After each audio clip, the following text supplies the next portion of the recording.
Les premiers disciples posèrent à Jésus une question. Précisément, la question sortie de la bouche de Pierre. Et nous, qui avons tout quitté, quand reviendra-t-il? Oui, souvent, on hésite pour devenir disciple de Jésus. Souvent, on a peur pour s'engager dans la mission de l'évangélisation. J'en connais plusieurs serviteurs puissants, mais qui avaient peur de s'engager à l'appel. Ils avaient l'appel, ils sentaient l'appel, mais ils ne voulaient pas s'engager parce qu'ils regardaient autour d'eux la misère de certains serviteurs passés par là, la souffrance des hommes de Dieu. Et c'est exactement aussi ce qui fait qu'aujourd'hui, plusieurs ont glissé, sont allés dans l'occultisme pour chercher la facilité, servir Dieu avec un esprit étranger. C'est la honte. Servir le nom de Jésus-Christ avec la puissance satanique, c'est la honte. C'est comme si Christ n'était pas capable de nous revêtir de la puissance. Ou croire que Christ ne peut pas bénir ceux qui le servent. Qui a dit? Qui a dit qu'en Dieu il n'y a pas de bénédiction? Mais qui a créé le monde? Qui a créé tout ce que nous envions? Qui a créé l'or, le coltan, le cobalt? Qui fait la convoitise de plusieurs nations, de plusieurs bouches, de plusieurs cœurs? Jésus a répondu. Il n'y a personne qui aura quitté à cause de moi, à cause du royaume des cieux. Il a cité toute une litanie, une liste des choses de la terre. Ses biens, sa famille, sa maison, ses terres ne reçoivent au centuple présentement. Il n'y a pas que les souffrances qui nous entourent, que nous rencontrons sur le chemin du Christ. Il y a aussi le centuple, c'est-à-dire multiplié par 100, multiplié par 100. Tout ce que vous avez quitté à cause de Jésus, vos brebis, vos bœufs, consorts, votre famille, votre nation, vos amis, vos frères, vos connaissances. Dieu vous donne plus que connaissances, plus que brebis, plus que famille, plus que tout ce que vous avez quitté. Il nous donne la grâce, il nous sauve par la grâce. Le psaume 91 souligne encore qu'il nous donne grâce et gloire parmi les récompenses, les bénédictions que Dieu nous donne. La grâce, nous sommes sauvés sans effort personnel. Par son amour, par sa volonté, Dieu nous sauve. Il nous fait grâce, il pardonne nos péchés, il nous compte parmi le sien. Et il nous accorde la gloire. Il nous fait goûter la gloire.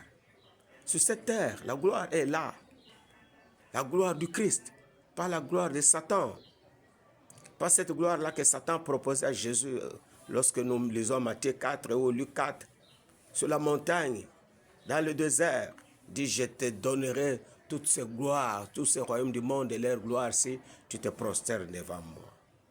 Ce qui fait la honte, c'est de voir et de constater avec misère, avec mépris, que plusieurs des serviteurs de Dieu ont répondu à cet appel de Satan. Ils ont fléché les genoux devant le diable pour hériter la gloire que Satan donne. Éphémère. Une gloire, nous soulignons, éphémère, la courte joie. Mais dans le siècle à venir, le grincement des dents. Mais la gloire que le Christ nous donne, avec la vie éternelle, une gloire éternelle, dans la félicité, dans la vie éternelle, la gloire éternelle, avec Christ, nous régnerons avec Jésus, ô disciples de Jésus. Vous qui avez dit oui à l'évangile, vous qui avez accepté Jésus comme Seigneur et Sauveur, il y a la gloire qui vous attend. dans l'éternité. Mais sur cette terre, Dieu nous fait goûter quelquefois aussi à cette gloire-là. Une fois, nous en avions parlé. J'ai parlé dans mes expériences personnelles que Dieu m'a fait goûter la gloire. En 99 plutôt, 1999. Depuis la Cité Verte jusqu'à Mongafula, précisément à l'arrêt appelé Habitat. Jésus m'a transporté comme dans un hélicoptère. Nous avons survolé l'espace avec Jésus. Nous avons marché avec Jésus. Mes deux pieds n'étaient plus sur la terre. Je me sentais dans l'air avec Jésus. On parlait. Une histoire vraie. Je vous dis, ce n'est pas un songe ni une vision. Je ne vous parle pas d'un songe. Je ne vous parle pas d'une vision. Histoire vécue. Celui qui vous parlait a passé par cette expérience glorieuse avec Jésus-Christ. Nous avons cheminé avec Jésus-Christ depuis la Cité Verte jusqu'à l'arrêt appelé Habitat.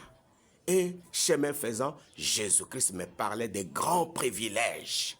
Il dit, tu vois, Jean Rodel, cette évangélisation, cette mission, ce ministère nous réserve de grands privilèges. Il a commencé à me citer 1, 2, 3, avec récapitulation. Il répétait un privilège après un privilège afin que je puisse faire bon entendement, que je puisse bien saisir. Et j'en ai fait un chapitre dans mon livre. Ceux qui peuvent le lire, allez à l'internet, cliquez, évangéliser comme mode de vie de cet auteur qui vous parle. Vous trouverez un chapitre appelé les grands privilèges dans l'évangélisation. C'est merveilleux.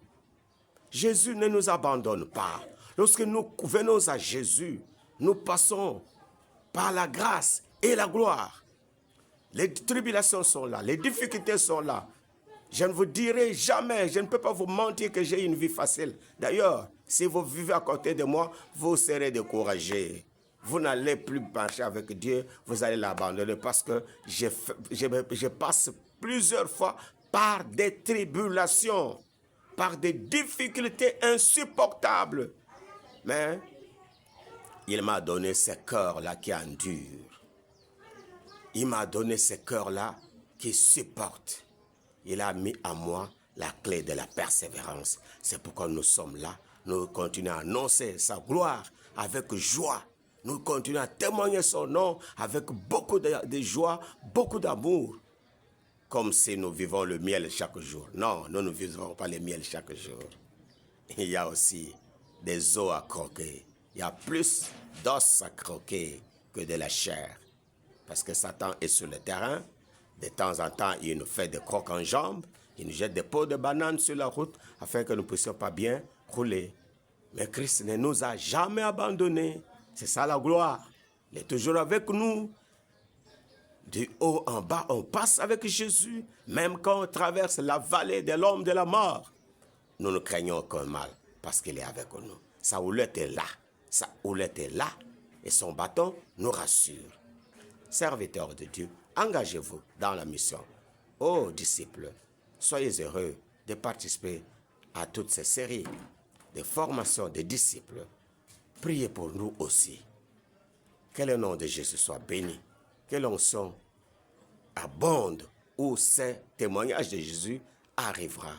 Que Christ fasse filer ce message pour atteindre les non-atteints et que lui-même fasse plus de disciples parce qu'il veut que toutes les nations soient disciples de Jésus. Amen.